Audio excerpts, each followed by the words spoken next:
Assalamualaikum warahmatullahi wabarakatuh. Hai, selamat datang kembali di video saya. Kali ini kita akan membahas mengenai modul ajar IPAS Kurikulum Merdeka dari kelas tinggi. Sebelumnya, perkenalkan nama saya Siti Meliha dengan nomor NIM 126 205 212 145 dari kelas PGMI 5D. Saya membuat video ini untuk memenuhi tugas mata kuliah pembelajaran IPS, MI, atau SD yang diampu oleh dosen Ibu Maftuha, MPDI. Yang pertama yaitu informasi umum modul.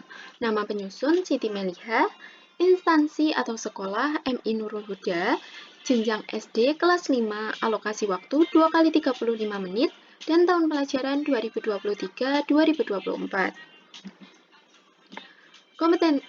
Komponen inti. A. Capaian pembelajaran fase C. Pada fase C, peserta didik diperkenalkan dengan sistem perangkat unsur yang saling terhubung satu sama lain dan berjalan dengan aturan-aturan tertentu untuk menjalankan fungsi tertentu, khususnya yang berkaitan dengan bagaimana alam dan kehidupan sosial saling berkaitan dalam konteks kebinekaan.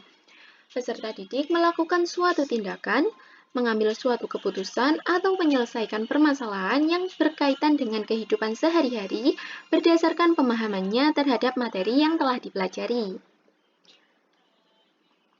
B. Tujuan pembelajaran. Mengenal warisan budaya dan mengetahui sejarahnya untuk kemudian dikaitkan dengan kehidupan saat ini. Menelaah kondisi dan aktivitas ekonomi yang terjadi di sekitar tempat tinggal. C. Profil Pancasila. Beriman bertakwa kepada Tuhan Yang Maha Esa dan berakhlak mulia, berkebinekaan global, mandiri, bernalar kritis, dan kreatif. D. Kata kunci. Akulturasi, pemugaran, UNESCO, pelaku ekonomi, infrastruktur, testimoni, dan brosur.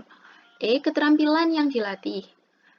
Membaca, bertanya untuk mencari informasi, mengidentifikasi, menggambar, daya abstraksi, berkomunikasi, bekerja dalam aktivitas kelompok, melakukan observasi, menulis, dan menganalisis.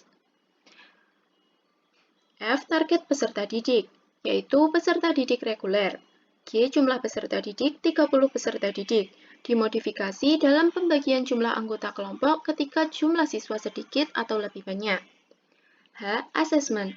Guru menilai ketercapaian tujuan pembelajaran melalui asesmen individu dan asesmen kelompok.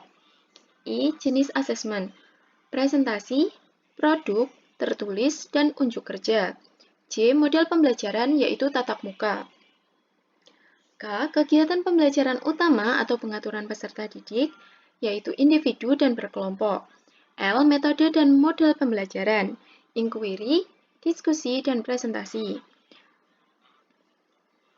M. Sarana dan prasarana, perlengkapan yang dibutuhkan peserta didik yaitu kertas HVS, alat tulis, buku tulis, dan alat mewarnai. Sedangkan perlengkapan yang dibutuhkan guru yaitu buku-buku tentang warisan budaya setempat dan sejarahnya, serta buku atlas yang memiliki informasi tentang budaya daerah. N. Materi pembelajaran, bab 7, Daerahku Kebanggaanku. Topik A, seperti apakah budaya daerahku? Topik B, kondisi perekonomian di daerahku. Topik C, wah ternyata daerahku luar biasa. O. Sumber belajar, buku ilmu pengetahuan alam dan sosial kelas 5 SD. P. Persiapan belajar, memastikan semua sarana prasarana, alat dan bahan tersedia. Memastikan kondisi kelas kondusif, mempersiapkan bahan tayang, dan mempersiapkan lembar kerja siswa. Langkah-langkah kegiatan pembelajaran. Pengenalan topik bab 7 Daerahku Kebanggaanku. Pertanyaan esensial. 1. Suku bangsa apakah kalian?